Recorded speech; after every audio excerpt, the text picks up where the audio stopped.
especially to you, Mr. Libradilia. By the way, I'm Loveline Sayon and I am one of the reporter for today. So for today's discussion, we're going to tackle or discuss about the personal background of the great philosopher Paul Montgomery Churchland. But before anything else, I would like to request you all to get a piece of paper and a pen to write important information about his personal background.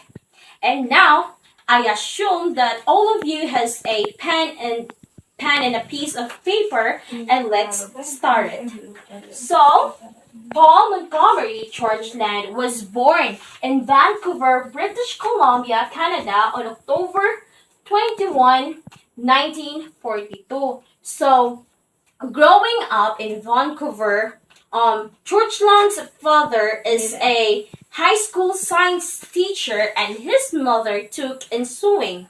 So as a boy, he was obsessed with the science fiction and particularly struck by the ideas of Robert A. Heinlein's The Orphans of the Sky. Churchland also liked building things, and his father woodworking and maple shop in their basement and expected to be an aerodynamical engineer. So that is also the reason why at the University of British Columbia, Churchland began with classes in math and physics, intending to pursue engineering. But there's a but.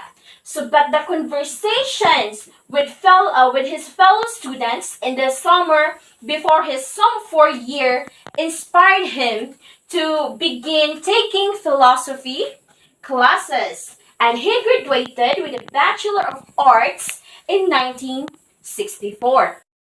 In addition, Churchland is the husband of philosopher Patricia Churchland, which has been noted that their work was so similar that sometimes discussed in journals and books as one person. Furthermore, Churchland is the father of two children named Mark Churchland and Anne Churchland, which are both neuroscientists. So by knowing their family background, we can really tell that they are smart. Wow, sana all. So let's move on to this.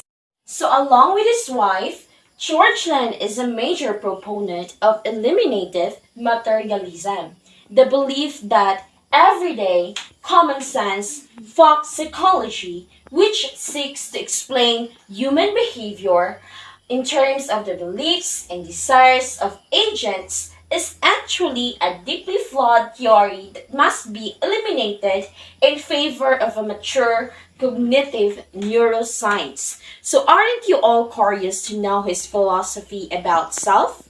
And if you are, the next reporter, Miss Pugoy, will be the one to discuss on that.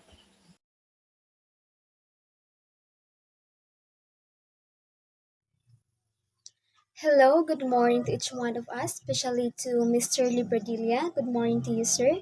Allow me to introduce myself. I am Anna Rose Pagoy, and I am one of the reporter for today's discussion under the topic of philosophical perspective about Paul Montgomery Churchland. In continuation to Miss Loveline Sayon, we all know that Paul Churchland is a Canadian philosopher and known for his contribution to neuroscience and philosophy of mind. And now we'll tackle about his political perspective.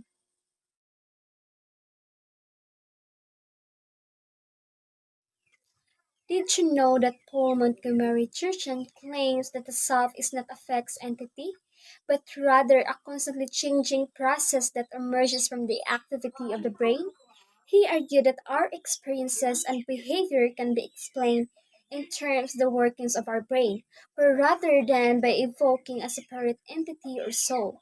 Because of this, Paul Montgomery Churchland's philosophical perspective can be characterized by his rejection of dualism and his support for materialism.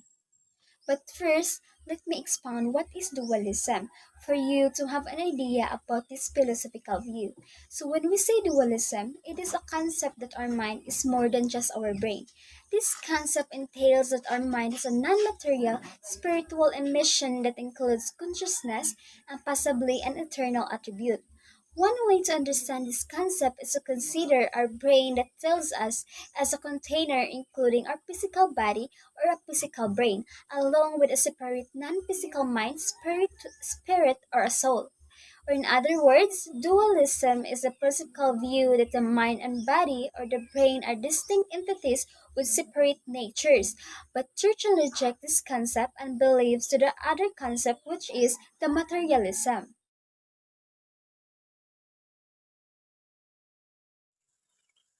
For you to gain knowledge, let me share this information. Materialism is also known as physicalism. It is the principal view that everything that exists is ultimately composed of a physical matter, or can be explained by physical processes. Materialists argue that mental states and consciousness are not separate from the physical world, but are instead emergent properties of the brain and its activities. To be specific, Paul Montgomery Churchland believes the idea of eliminative materialism. He believes the idea that the self is inseparable from the brain and the physiology of the body. According to Paul Montgomery Churchland, he argues for eliminative materialism that folk psychology must be completely eliminated and be replaced by neuroscience. He claims is much different than the other philosophers that he disagrees with the idea that folk psychological explanations are reducible to any correct neuroscientific account. All person has a brain, and so, if the brain is gone, there is no self. He believes that there is no mind, and the mind is nothing but just a mere imagination. It is the brain that gives us a sense of self, since our minds cannot be recognized by our senses. He also claims that folk psychology is a theory that is fundamentally flawed due to a lack of explanatory power, with a bad historical trend of retreat and stagnation, and is not supported with any permanent sciences. Due to this, Paul Churchland believes that the folk psychology should be eliminated and be replaced with neuroscience. I hope you have gained knowledge about the philosophical perspective of Paul Montgomery Churchland. So, in conclusion, he is not into neurophilosophy but he is into neuroscience. And now, I'm giving you a 5 insight to surmise up everything. So let's proceed to the first insight. Paul Churchland is a Canadian philosopher known for his contribution to philosophy of mind. He is a major proponent of eliminative materialism. He challenges the validity of the current mental concepts and theories, advocating for their elimination in favor of a more scientifically grounded understanding of the mind. A radical position that argues that our common sense in understanding of mental processes is deeply flawed and eventually replaced by neuroscientific explanations. And now, we have the second insight.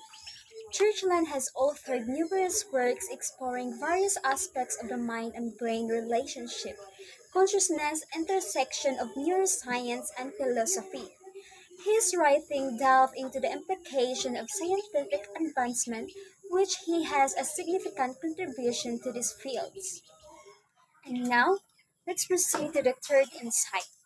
Churchland has also proposed that the brain can be understood as a kind of computational device, but not in the traditional sense of digital computers.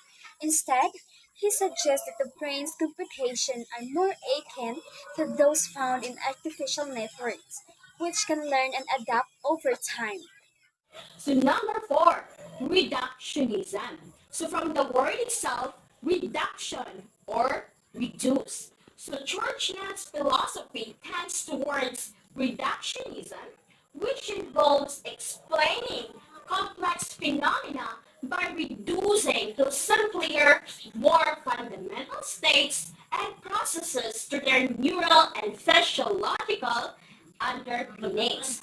And lastly, number five, the neural basis of morality. So Churchland's philosophy tends towards neural basis of morality, suggesting that ethical and moral phenomena can be understood through a scientific lens by examining the neural mechanism involved.